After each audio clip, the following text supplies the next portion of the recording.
Back in 2014, the F80 BMW M3 was officially on sale, and owners' reviews were mixed. Some loved it for its aggressive personality and sharp handling, but many noticed the car felt very snappy and sometimes outright dangerous.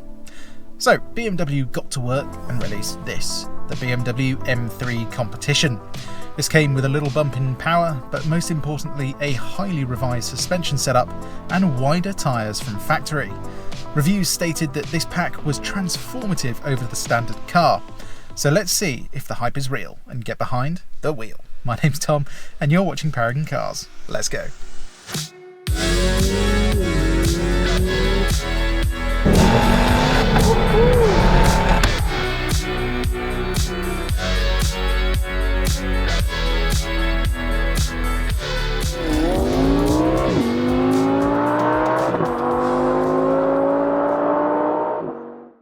We're on Instagram, so if you want to see behind the scenes footage, weekly updates and some of the stuff we've got for sale, click the link in the description below. Now, the engine. The M3 uses the S55 inline 6, and with the competition pack it makes 450 horsepower and 550 Nm of torque.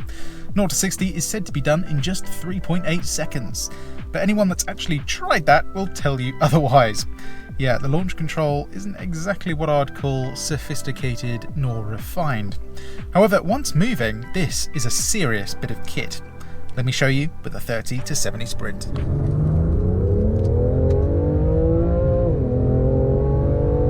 Yeah, I wasn't joking. With wider tyres and a bump in power, and oh yeah, a dry road, the BMW M3 Competition managed a time of just 3.27 seconds. That makes it faster than every Mercedes C63 we've reviewed and Audi RS5. Now, given a long enough bit of road, the C63S will catch up eventually and overtake this thing, but at real world speeds, the M3 can just about put the power down when it counts. Inside you have some seats with holes in and a carbon fibre laden interior. Despite that, it is starting to show its age, but you know what, that's not necessarily a bad thing, as you're not forced to use the touchscreen to control everything, which I have to say I very much like. Then moving to the back, you'll find a very nice amount of room for passengers. I could happily do a couple of hours back here, if not more. Plus, I can even keep myself entertained by poking the driver. Then the boot, it's standard 3 Series, enough room for a weekly shop with the seats up and enough room for pretty much anything you'd ever need to carry with the seats down. Right, time for some hooliganism, I think. Now, from the get-go, it's immediately apparent this is a very serious car. This is not a car that you just get into and just expect to do everything for you, because it's not. It feels almost like a race car, actually. Everything from the note of the engine to the way the steering feels in your hand. It's just very serious. It's a car that demands a little bit of respect from you. And even in comfort mode, this competition feels, I wouldn't say overly stiff, I'll just say on the stiffer side of things, going over speed bumps. And you do notice it feels very racy.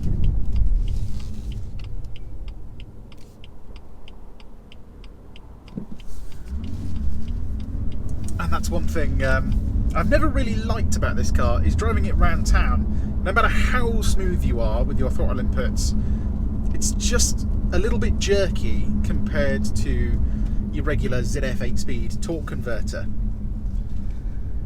And I mean, it does teach you good throttle input, but like if I just tickle the throttle now, you can feel it just feels a little bit jerky still.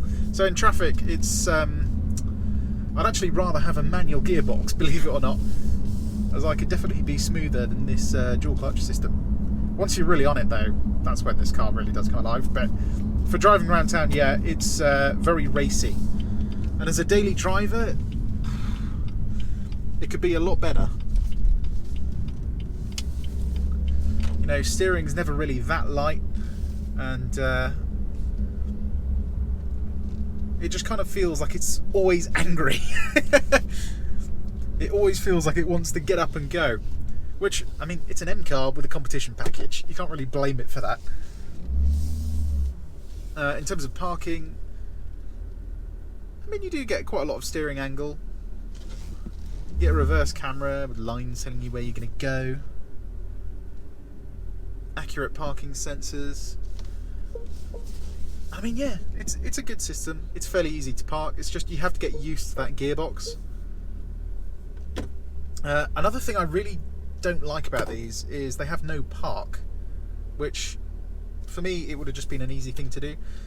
So when you turn the car off and on, it, like, the on button is your park switch, which is weird. But like if you're waiting for someone, say like you pull up to a train station or something, and then you just want to like put it in neutral, you can't just stop. You have to put the handbrake on, or it's just a bit weird. But anyway, yeah, it's not the most intuitive system. It's just there's a lot of things that it leaves to be desired.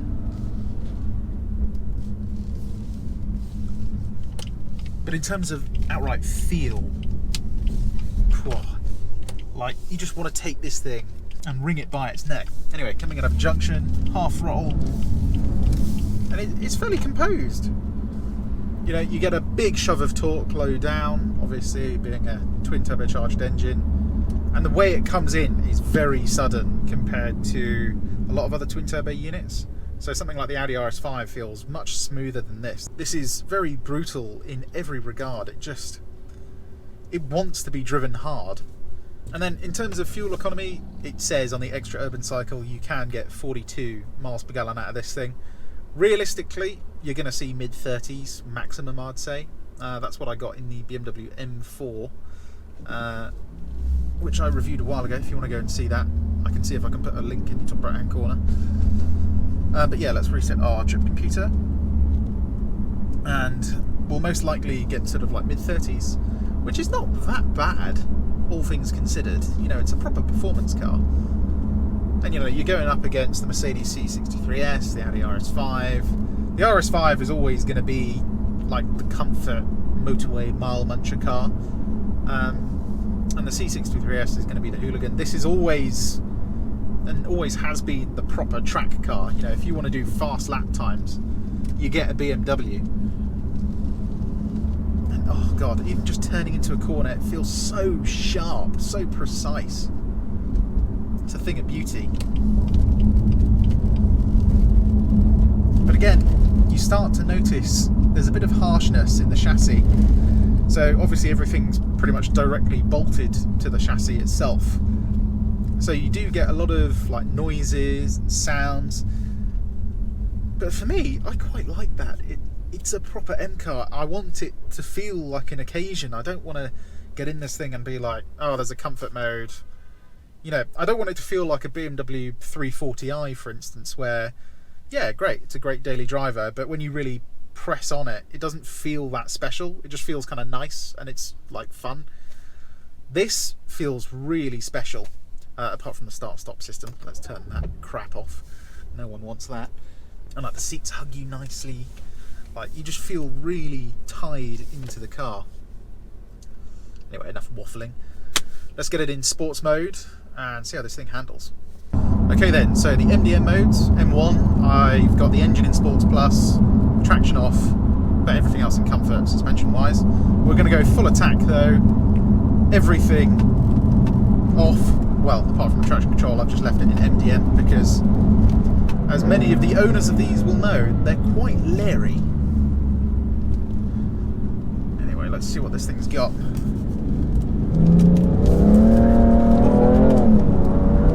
Not even full throttle yet.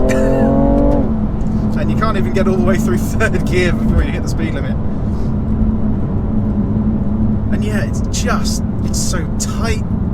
Oh god, it's sublime. Like the power's, you know, it comes in very aggressively, so if you're not good with your throttle inputs, you will spin this car easily. Even in MDM mode, you do have to be quite careful with the throttle. You can't just plant your foot mid-corner in this thing. But the engine sound is so aggressive. You know, it's even little things like the heads-up display changing into like this rev counter. It feels like a proper occasion, and you just don't get that from an M-Lite.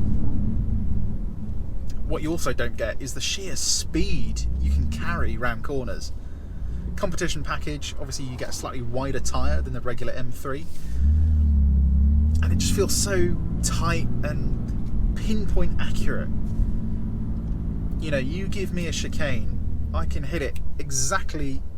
You give me a chicane, I can hit it in exactly the same place every single time. Anyway, let's go back into comfort mode and try and relax a bit, as that's one thing that's quite hard to do in this car. It's not like its competitors in that respect, but even then, the car started to roll backwards and I'm in drive, you know.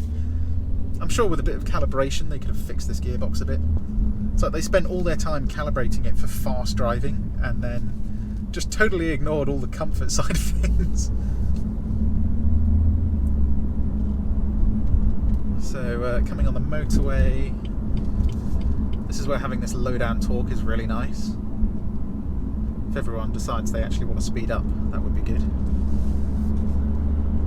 We're getting overtaken by an A35. I'm not going to egg him on. And it's very smooth, you know, because you've got a lot of low down torque. It doesn't really need to shuffle through gears too much, so once you're above like 50 miles an hour, it's okay. Yeah, then once you're on the motorway, the suspension, it's just a little bit stiffer than its competitors, and it's definitely stiffer than the standard M3.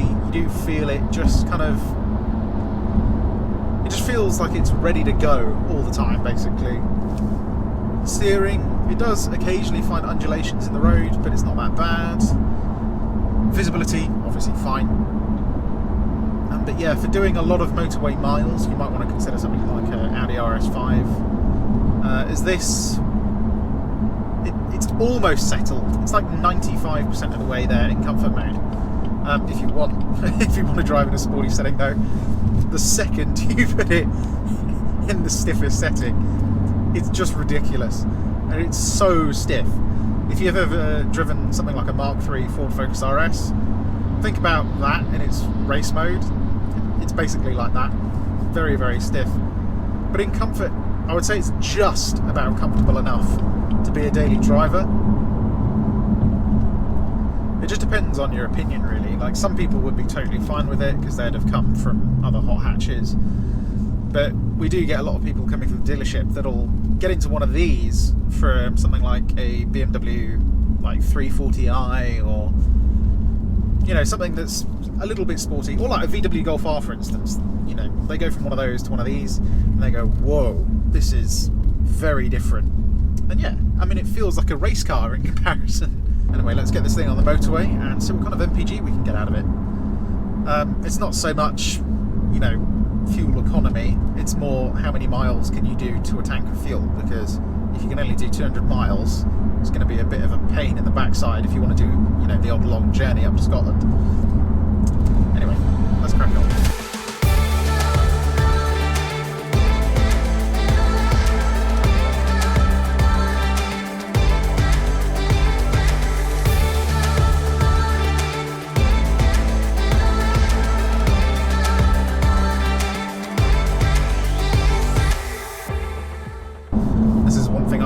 The M25 is notorious for middle lane hoggers like that.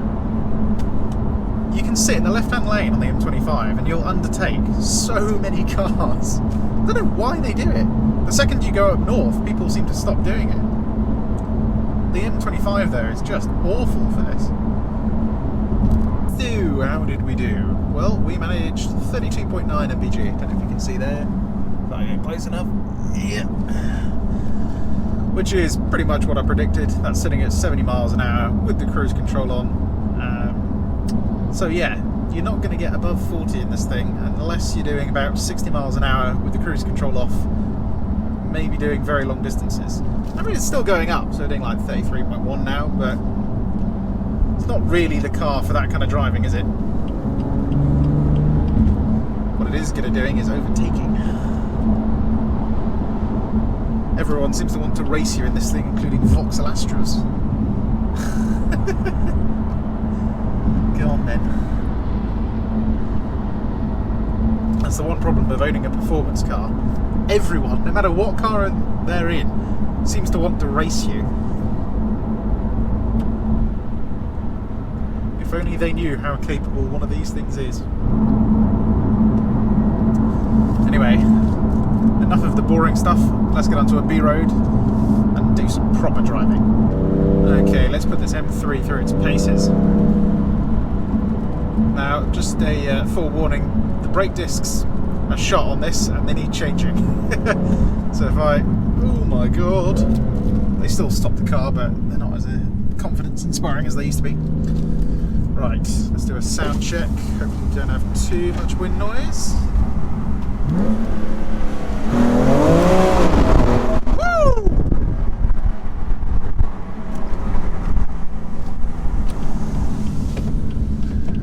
That's what it's about.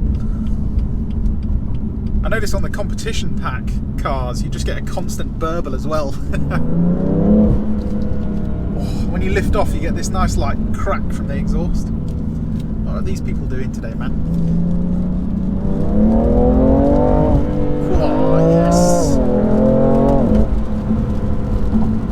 This is a serious piece of equipment. And now it's raining. Oh dear. I'm not going to let that spoil the fun though. So M2, again, still up in the sportiest possible setting. M1, everything's in comfort apart from the engine. There's quite a bit of traffic today, so I'm having to be a bit careful, but gardeners are out as well. Might have to take us to a slightly different location, I think.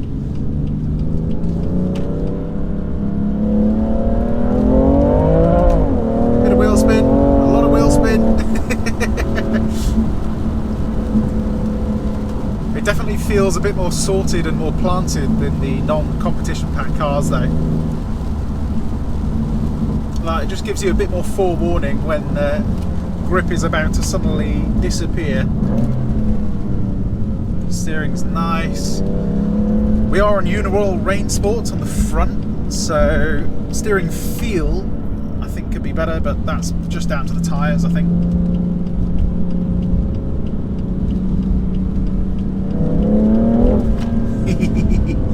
But yeah, if you stab the throttle, it'll happily go sideways.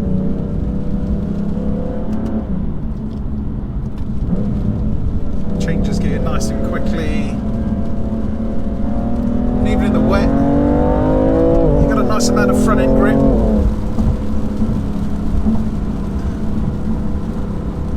One thing that I actually kind of like is when you change gear, it gives you a really big shove of torque and kind of wants to send the car sideways a bit. A lot of people get scared of that, but I think it's quite a nice characteristic.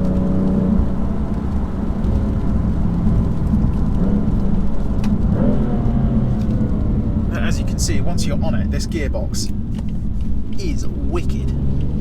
Oh damn, there is so much traffic today. Yes! Oh, what a weapon! Now, so that's what you don't get out of M-Lights, is that really sharp, razor sharp in fact, edge. It's got such a high limit of grip compared to just your regular 340i that it feels so vastly different. And that's what that M badge means. It's that really capable chassis, really tied down, and just really aggressive is the way I'd describe it.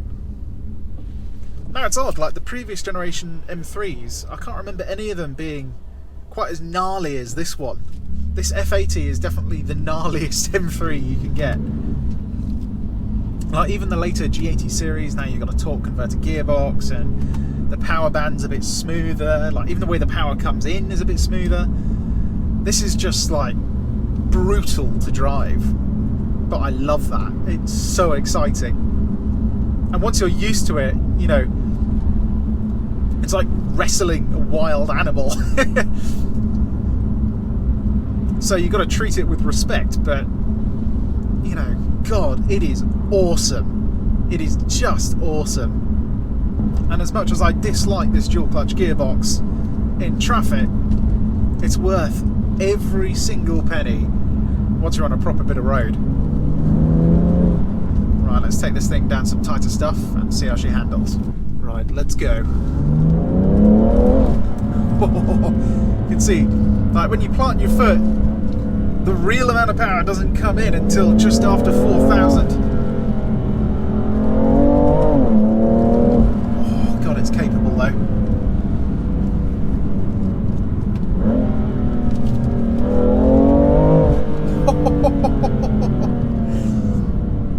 It's hard to quantify just how different this thing feels from a regular M-Light BMW. It's not just the engine. Yes, the engine's great. As much hate as the S55 gets, I really like it. It has a very interesting, unique character.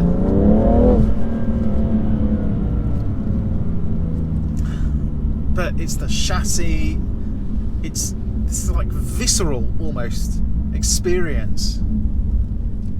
Right, I'm not going to launch it because these cars don't launch, but I am just going to plant my foot in first. Oh yes! Whoa!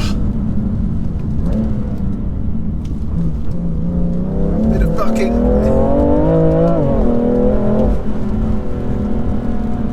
It's I think the word is intense. Good God. So sharp, so accurate. That's the other downside about this gearbox. You do get a bit of bucking sometimes, so you have to be very smooth with your throttle inputs. Oh, I'm engorged.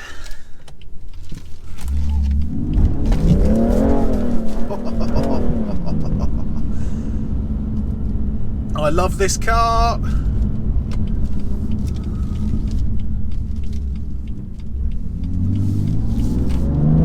It's like that. What's that meme of that guy that's just like attacking something? As soon as they saw me, they came bounding over. It's just that guy as a car. Okay, I'm gonna have to go around one more time because I want to get rid of some of this traffic. But even with Uniroyal Rain Sports on the front, you've just got limitless grip. It's just mental. Insane levels of grip. And when you understeer, you just... Woo!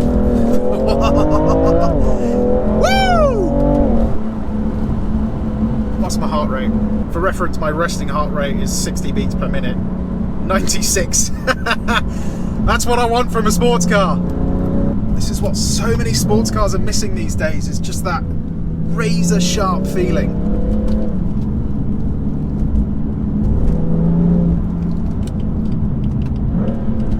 Oh, I could do this all day long. You just get feedback from the road. Oh, God, it's good.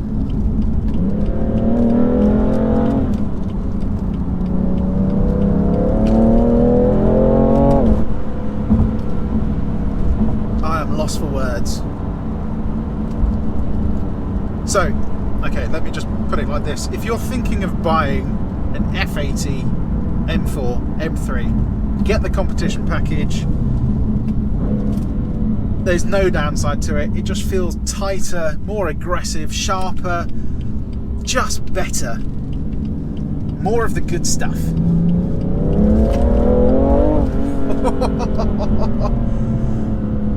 And it feels a bit more predictable actually, a lot less twitchy.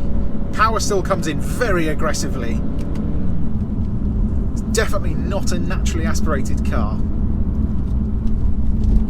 But oh my God, is it good. Now, for those of you that watch this channel, you'll know that I recently bought a BMW M140i, and yes, you can mod that car to a certain level to make it, I'd say, as fun as this. But you're never going to get that same visceralness, if that's a word, yeah, visceralness, that this M3 puts out. It's just a combination of everything they've done to this car to just make it feel so aggressive. I need a more aggressive word than aggressive. If anyone can put one down in the comments, let me know. Because it's just that.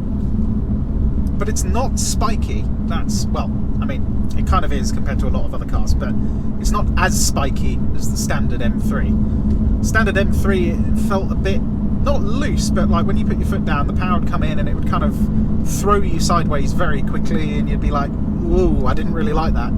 This, it almost does the same thing, but you just feel a bit more connected, so it just gives you that little bit more confidence that you need to really push the thing. Oh yes. Give me one of these, please. Have the 340i as a daily, and this is a proper track car. God, it's good. Okay, I'm gonna have to go down again. Oh. Yes, please.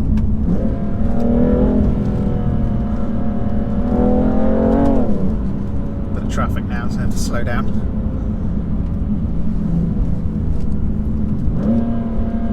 But over bumps, even in its sportier setting actually, it's not overly stiff. I certainly want to, wouldn't want to daily drive it in this setting. If you're an old person, or, you didn't really like super fast cars. I don't know what I'm even talking about now, to be honest. Myself, I would absolutely drive it in this setting every single day. Oh my god. I'm going to have to take a chill pill and come back to you guys with a conclusion, I think. So, after getting my heart rate down, I've come to the conclusion that the BMW M3 competition is not a car for everyone. It's a car that bites back hard if you disrespect it. With that violent personality though, comes a clear lesson every time you drive the thing. But if you listen, if you learn, the BMW M3 competition becomes an unbelievably rewarding car to drive. And that is what sets it apart from the competition. Anyway, if you enjoyed this review, give us a like, and why not subscribe, as not only can you see more content like this, you can see everything we have for sale, which still includes this very nice BMW M3 competition. My name's Tom, and you've been watching Paragon Cars. I'll see you on the next one. Bye bye.